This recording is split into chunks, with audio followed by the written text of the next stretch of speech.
Spiritual தமிழன் நேயர்களுக்கு வணக்கம். இந்த சேனலை சப்ஸ்கிரைப் பண்ணலனா சப்ஸ்கிரைப் பண்ணுங்க, மறக்காம பெல் சிம்பலை கிளிக் பண்ணுங்க.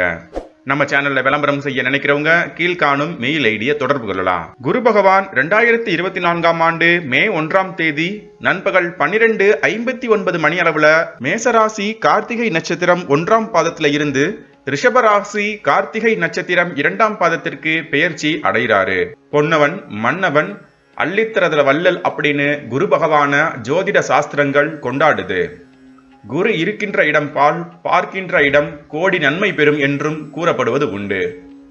குரு பகவான் எந்த இடத்தை பார்க்கிறாரோ அந்த இடத்துக்கும் அந்த ராசிக்கும் அதீதமான சுபிச்சத்தையும் வளங்களையும் வாரி வழங்கிடுவாரு. நவகிரகங்கள்ல மிகவும் பெரிய கிரகமா இருக்கக்கூடியவர் குரு பகவான்.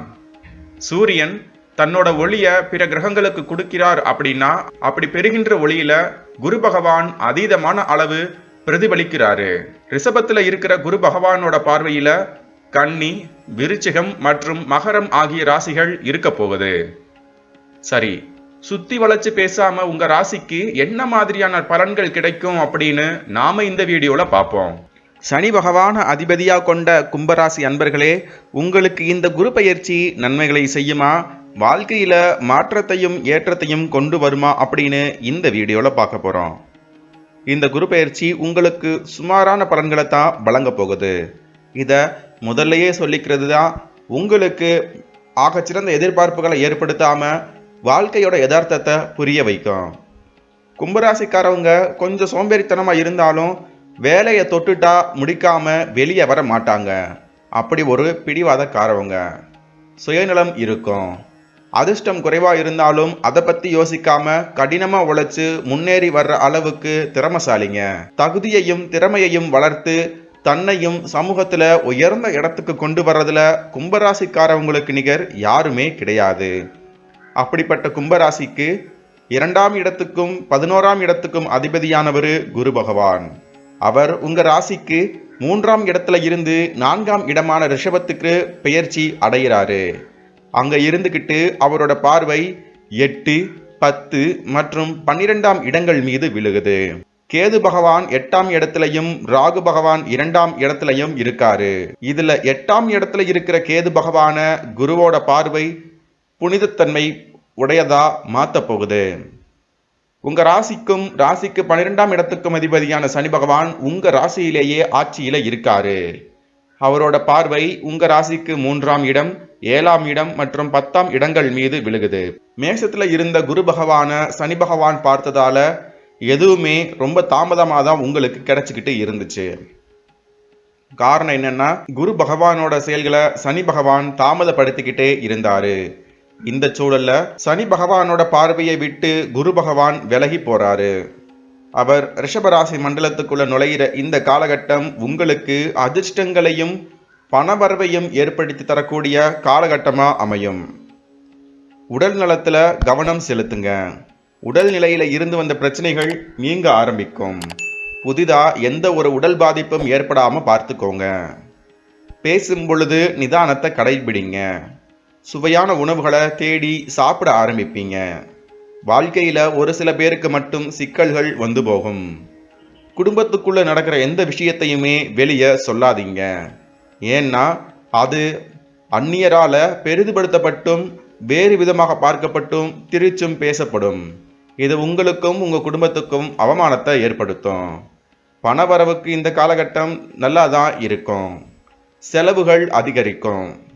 சுப செலவுகள் அதிகமாகிறத நீங்களே உணர்வீங்க. உங்க துணையோட நீங்க விட்டு கொடுத்து போறது ரொம்ப நல்லது. உங்க வாழ்க்கை துணையோட உடல் நலத்துல கவனம் செலுத்துங்க. இளைய சகோதரர்கள் மூலமா பிரச்சனைகள் ஏற்படலாம். அவங்களோட மோதல் போக்க தவிர்க்கிறதும் ரொம்ப நல்லது. அண்டை அகிலார அனுசரிச்சு போங்க. மாமனார் உள்ளிட்ட உறவுகள் கூடயும் அனுசரிச்சு போறது ரொம்ப நல்லது. இந்த காலகட்டத்துல உங்களுக்கு ஜென்ம சனி வேற நடந்துகிட்டு இருக்கு. இதனால வாழ்க்கையோட அடுத்த கட்டத்துக்கு நீங்க நகர ஆரம்பிப்பீங்க. வாழ்க்கைனா என்ன அப்படின்னு நீங்க புரிஞ்சுக்கிற விதமா இந்த காலகட்டம் உங்களுக்கு அமைஞ்சிருக்கு. மறைமுக பிரச்சனைகள் எல்லாமே முடிவுக்கு கொண்டு வருவீங்க. கடன் பிரச்சனைகளை முடிப்பீங்க. கைக்கு வராத இன்சூரன்ஸ் பணம் கைக்கு வந்து சேரும். ஷேர் மார்க்கெட், கிரிப்டோ கரன்சி, யூக வணிகங்கள், ட்ரேடிங் உள்ளிட்டவைகள்ல பெரிய முதலீடுகளை தவிர்க்கிறது யதார்த்தமான வாழ்க்கைக்கு பயன்படும். கடன் வாங்கி ஒரு சிலர் கோயில் திருப்பணிகளை செய்வீங்க, அதுவும் சிறப்பா நடைபெறும். ஒரு சிலர் தொலை தூரத்துல இருக்கிற மலைகள்ல அமைஞ்சிருக்கிற தெய்வங்களை நோக்கி பயணம் செஞ்சு அருள் பெறுவீங்க. மலையில இருக்கிற தெய்வத்தை போய் வணங்குறதும் உங்களுக்கு இந்த காலகட்டத்துல நன்மைகளைத்தான் வழங்கும். செய்யற தொழில நல்லதொரு மேன்மையை சந்திப்பீங்க. தொழிலுக்காக ஒரு சிலர் கடன் வாங்க வேண்டிய சூழ்நிலையும் வரலாம். மாமியார் உங்களுக்கு பக்க பலமா நிற்பாங்க. நீங்க செய்யும் செயல்களுக்கு எல்லாம் உங்க மாமியார் முழுமையான ஆதரவை வழங்குவாங்க. நீங்க தொழில் செய்றீங்க அப்படின்னா அதுல நீங்க மிகப்பெரிய லாபத்தையும் வளர்ச்சியையும் இந்த காலகட்டத்துல அடைய இயலும். தொழில் மூலமா வர லாபத்தை வச்சு ஏற்கனவே வாங்கி இருக்கிற கடன்களையும் பிரச்சனைகளையும் பைசல் பண்ணுவீங்க. கேட்ட இடத்துல புதுசா கடன் உதவிகள் ஏற்கனவே சொன்னது போல கிடைக்க ஆரம்பிக்கும். வழக்குகள் உங்களுக்கு சாதகமா முடியும். வெளிநாட்டு தொடர்புகள் சிறப்பா இருக்கும். வெளிநாடு போக நினைக்கிறவங்களுக்கு இந்த காலகட்டம் சூப்பரா இருக்கும். பெண்களை பொறுத்த மட்டும் உடல் நலத்துல கவனம் செலுத்துங்க. மாதவிடாய் மற்றும் கர்ப்பப்பை சார்ந்த பிரச்சனைகள் வராம பார்த்துக்கோங்க.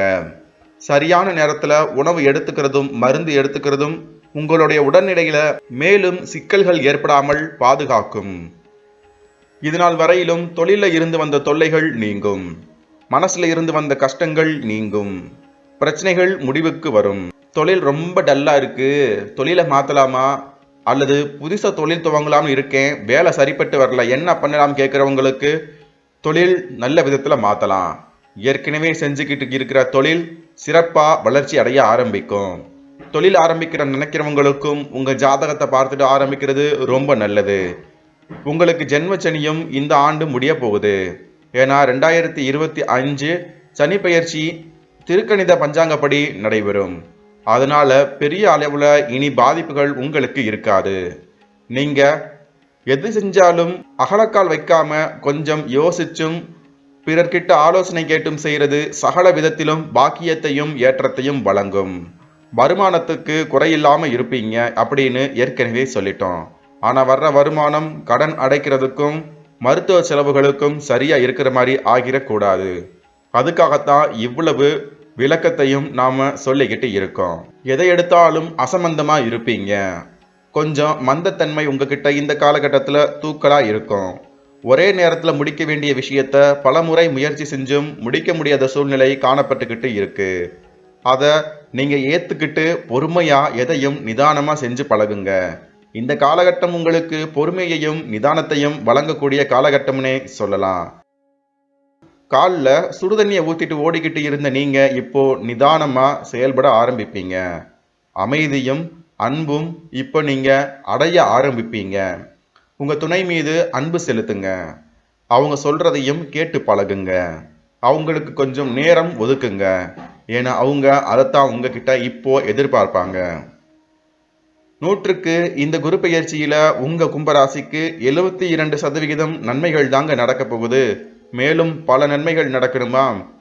குலதெய்வ வழிபாட்டோட மலை பிரதேசங்கள்ல இருக்கிற தெய்வத்தை வழிபாடு செய்யுங்க. நம்ம சேனல்ல விளம்பரம் செய்ய நினைக்கிறவங்க கீழ்காணும் மெயில் ஐடியை தொடர்பு கொள்ளலாம். மேலும் இது போன்ற ஆன்மீகம், ஜோதிடம், ராசிபலன், சித்தர் வழிபாடு, கோயில்கள், புராணங்கள், இதிகாசங்கள் பற்றிய தகவல்களுக்கு ஸ்பிரிச்சுவல் தமிழன் சேனலை சப்ஸ்கிரைப் செய்யுங்க. மறக்காம பெல் சிம்பலை கிளிக் பண்ணுங்க. நன்றி.